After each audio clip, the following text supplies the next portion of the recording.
To mark his retirement, I'm organizing a special trip to Spain with our parents. Starting today, I'll be using your Platinum card for the expenses to ensure we can make the most of this celebration. I hope you understand the urgency as we need to leave soon.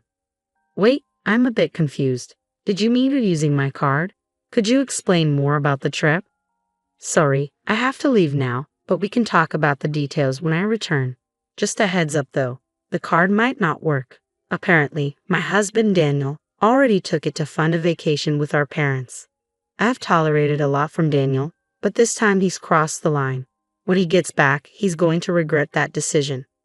My name is Angela. At 35, I've built a successful career at a major company after graduating from a prestigious university.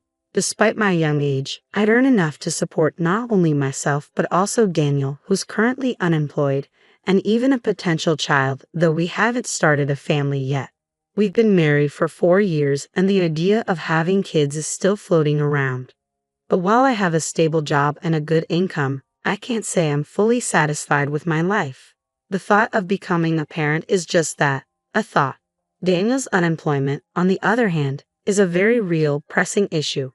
Tonight, I'm not hungry because I snacked earlier, but that's trivial compared to Daniel's job situation. He didn't even go to the interview he had today. Instead, he stayed home browsing job sites. Daniel left his last full-time job over a year ago, and since then, he's only worked temporary part-time gigs, quitting each one after a short stint. He's currently looking at both full-time and part-time options, and I keep pushing him to focus on landing something permanent. I know timing is important, but I really wish he would find something stable soon. I know I can't push him too hard. He had a bad fallout at his last job due to a disagreement over work policies. At first, his coworkers supported him when he challenged his boss, but as tensions rose, they all sided with the boss, leaving Daniel isolated. Feeling betrayed and unsupported, he couldn't continue at the company and ended up resigning. After that, Daniel withdrew into himself. He spent weeks locked in his room, barely engaging with anyone. Slowly, he started to come around, helping out around the house, though his smiles never quite reached his eyes. After 3 weeks, he began job hunting again with a sense of optimism, determined to start fresh. But the process was harder than either of us expected. Despite his efforts and qualifications, rejection after rejection poured in, which Daniel believes stems from the bad blood with his former employer. Every rejection took a piece of him, leaving him disillusioned and questioning his own worth. The frustration built up. One day, I came home to shredded resumes littering the living room floor. It was clear that his latest interview hadn't gone well. I tried to approach the situation gently, suggesting he clean up the mess. That's when Daniel told me he was thinking about giving up on the job hunt altogether. He said there was no point. After all, we could live on my salary alone. While some people thrive as full-time homemakers, this wasn't the life Daniel envisioned for himself. It felt more like a way to avoid confronting the challenges of his job search. I could see how deeply his last job experience had scared him, and how the repeated rejections had chipped away at his confidence. I decided to give Daniel some space and support, hoping he'd eventually find his way. But in the meantime, we needed to have a serious conversation about our future and his career plans. This situation wasn't sustainable in the long term. I've always been dedicated to my work, and I knew this extended break wasn't about idling away. For me, it was a period of preparation for what was coming next. It's good to hear you're focusing on the future, I said, trying to reassure myself as much as him. Living close to my in-laws, Daniel's mom, Helen, and his dad, Peter, had its own dynamics. They began visiting more frequently after Daniel quit his job, probably out of concern. When they heard he was gearing up for his next career move, they seemed visibly relieved, but the reality was different. The beer's running low. Can you pick some up on your way home? I asked one evening. Again? You're drinking too much. Maybe try to cut back a bit, I gently suggested. Fine, I won't ask again. I'll just get it myself, Daniel snapped, his tone sharper than usual. Despite the appearance of preparing for a new job, Daniel wasn't making any real progress. His days were filled with TV and beer, and I could tell he was embarrassed about his unemployment. To protect his pride, I chose not to disclose the full extent of his inactivity to his parents. After more than 4 months without any job hunting activity, I realized it was time to address the elephant in the room. Daniel, maybe it's time to start looking for work again. You seem more settled now. I ventured cautiously. What? It's only been 7 months since I left my last job, and you want me to go back already? After everything that happened, he replied, his voice a mix of disbelief and irritation. I could feel the tension rising, but I knew we couldn't avoid this conversation any longer.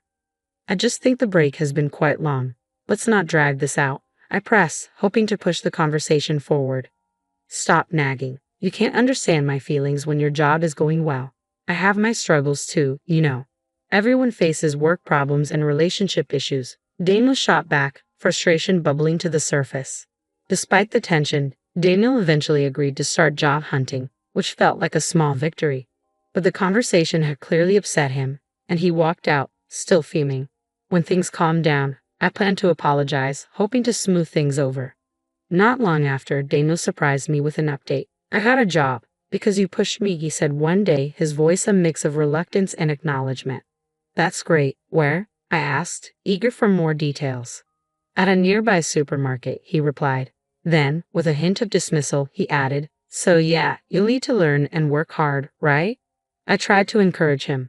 That's fantastic, whether part-time or full-time, any job is significant, but Daniel quickly brushed it off. It's just part-time, no need to work too hard. I bit my tongue, holding back any further comments. I figured that, for now, this was a step in the right direction, and maybe it would help him regain his footing. A few weeks later, Daniel came home one day and announced, I'm back. You're home early. How's the job going at the pub? I asked, mistakenly mixing up his actual workplace. I quit the supermarket job, he replied, his frustration evident. A college student there was being bossy, always telling me where to put the boxes in storage. It felt like harassment. I sighed internally. The student was probably just explaining proper procedures, something common in any job setting. But Daniel's pattern of finding and quitting jobs continued, and it was becoming clear that his challenges went deeper than just finding the right position. A year had passed since our last serious talk about work, and Daniel now tells me he's working part-time at a pub, an industry he'd never tried before. He's fascinated by it and claims he might have found his true passion. Really? That's fantastic, I replied, hoping that this time, something would stick. I respond, though I can't help but worry about the financial aspect. But isn't the income from a part-time job in a restaurant somewhat limited? That's okay, Daniel assures me, his eyes alight with a new kind of determination. I'm apprenticing right now, but I'm aiming to become independent. I plan to own my own place someday. That sounds like a solid plan, I reply, genuinely pleased to see him with a goal. Wanting to encourage him, I added, here, take this and treat yourself to something nice for once, handing him some money to support his new venture. However, the reality behind Daniel's optimistic facade soon became clear. Just 5 days after our conversation, he quit the pub job. Worse, he continued to deceive everyone around him, including his parents, from whom he accepted money under false pretenses. This revelation hit hard, and I found myself grappling with growing frustration and disappointment. Determined to address the issue head-on, I seized the opportunity one evening while he was watching a movie. Hey Daniel, let's talk, I said, reaching for the remote and pausing the film. It's frustrating when you pause at the best part. What is it? Daniel complained, clearly irritated. Daniel, you're 37 now, right? That's prime working age. Don't you think about the future?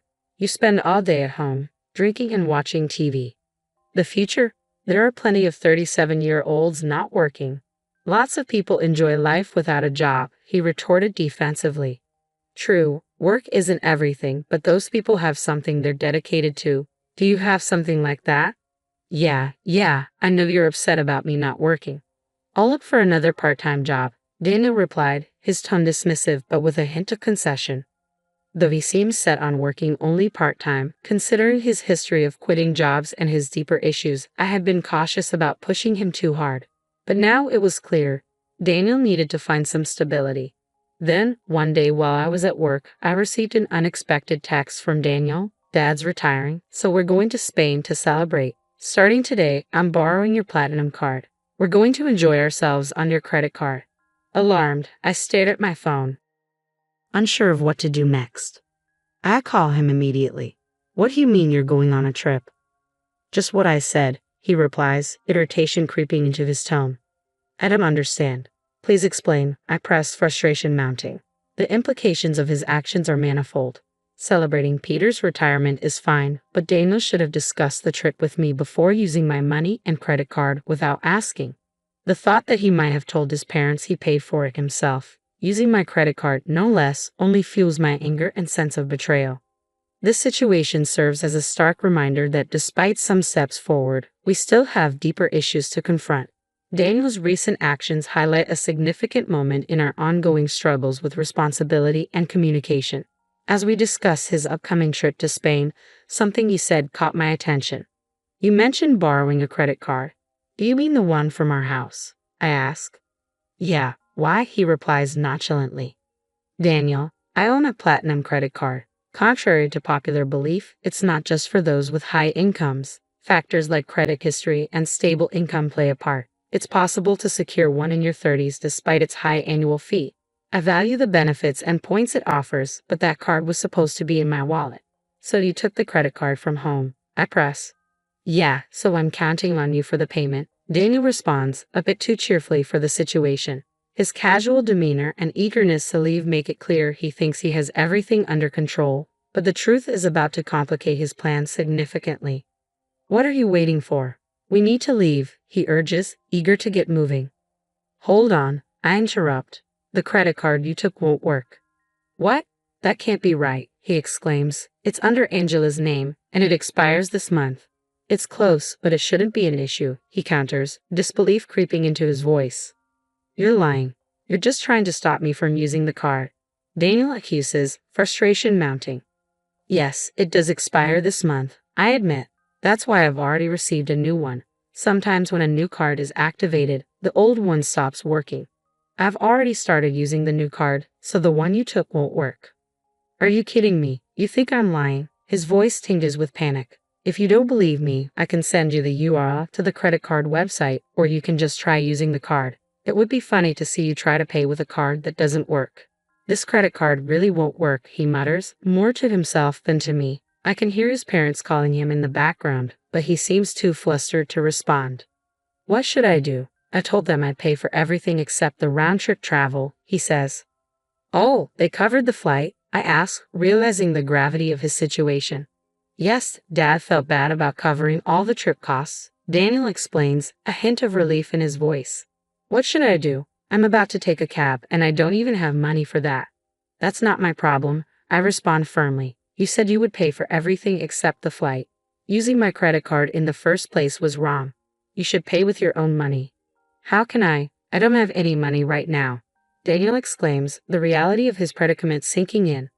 Daniel, you haven't been taking work seriously, I conclude, watching the situation unfold as a stark reminder of the broader issues at play. Daniel's reliance on deception rather than facing his responsibilities head-on has led us to yet another crossroads. It all came to a head when Daniel tried to impress his parents by planning a trip without having the actual means to fund it. As I hung up the phone to return to my work, I left Daniel in a predicament where he would eventually need to confess to his parents about his financial deception. Later that evening, after my workday ended, I received a call from Helen, Daniel's mother. I heard from Helen that Daniel had tried to use my credit card and lied about working. I'm so sorry for the trouble, she apologized. No, don't apologize, Helen, I replied, trying to keep my frustration in check. I'm sorry for the inconvenience with the credit card. Are you okay with the money? She asked, attempting to smooth over the immediate concerns. We'll cover the costs of this trip when we return. I'll make sure Daniel apologizes and starts looking for a job immediately, Helen assured me, though a hint of worry colored her voice. I appreciate that, but I'm considering divorcing Daniel, I confess, letting the weight of my decision hang heavily between us. Divorce? Because of this? Helen's surprise was evident even over the phone. It's part of it, I admitted. Daniel has been taking money from me for a while. I stopped giving him cash to limit his drinking. He got a part-time job and started buying his own alcohol, but his salary couldn't cover his daily expenses. He's been taking money from my wallet to buy alcohol, sometimes just $10, other times $50. Over the year, it added up. When he took my credit card for this trip, it made me realize he had no intention of changing. I understand. Should I inform Daniel about the divorce? Helen asked, her tone now somber. Could you just tell him I want a divorce? We can discuss the rest when he gets home, I requested, hoping to manage the situation more personally. The next morning, I received a call from Daniel, likely having learned about the divorce from Helen. Feeling drained, I chose not to answer. That evening, when I returned home from work, I found Daniel waiting for me in the living room, having cut his trip short. "I'll start working seriously now. Please don't leave me," he pleaded, his apology seeming sincere. Seeing him apologize and show remorse was unexpected, but it came far too late. He had a whole year to change, yet here he was asking for another chance after all my repeated warnings and the countless opportunities he wasted. "I'm not going to give you another chance, Daniel. You gave up on me a long time ago. My decision is final. Can you please leave?" I said, standing firm in my resolve to move forward without him. The cycle of broken promises had to end, along with our path together. "Please don't say that. If you won't let me stay, should I move out?" he asked, desperation creeping into his voice. "Only if you can afford the rent here," I replied, my voice steady despite the storm of emotions swirling inside me. Daniel fell silent, the harsh reality of his financial instability and the looming divorce weighing heavily on him. He had no money for next month's rent, let alone a steady income to depend on. As the realization set in, he seemed to shrink before my eyes. With no options left, he quietly left the house. I watched him go, a part of me wanting to offer help for transportation, but I reminded myself that Daniel wasn't a child. He needed to manage his affairs. It was a sad moment, seeing him depart under such strange circumstances. Later, after Daniel had gone to his parents' house, Helen called me. They had let him stay for the night, but told him he must leave the next day. They were worried that if he stayed longer, it might encourage his dependence on them. As tough as it was for them, they believed it was necessary for Daniel's development. When Daniel returned to our house, desperation was clear in his voice. "Please help me. I've got nowhere to go and no money," he pleaded. "That's the result of your actions. You need to handle this yourself," I responded firmly. Over the past year, all Daniel had done was neglect his responsibilities and do as he pleased. It was painful but necessary to deny him entry, turning him away right at our doorstep. The divorce proceedings, though tense, were expedited with the support of his parents. I'm not entirely sure what became of Daniel afterward. He's likely still hopping from job to job, crafting excuses for his situation. I thought I would feel lonely without him, but I didn't.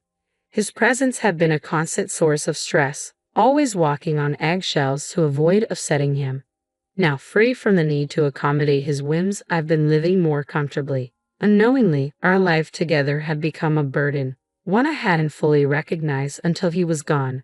Relieved of that weight, I now find myself living a lighter, more authentic life, no longer tethered to the needs and failures of someone else.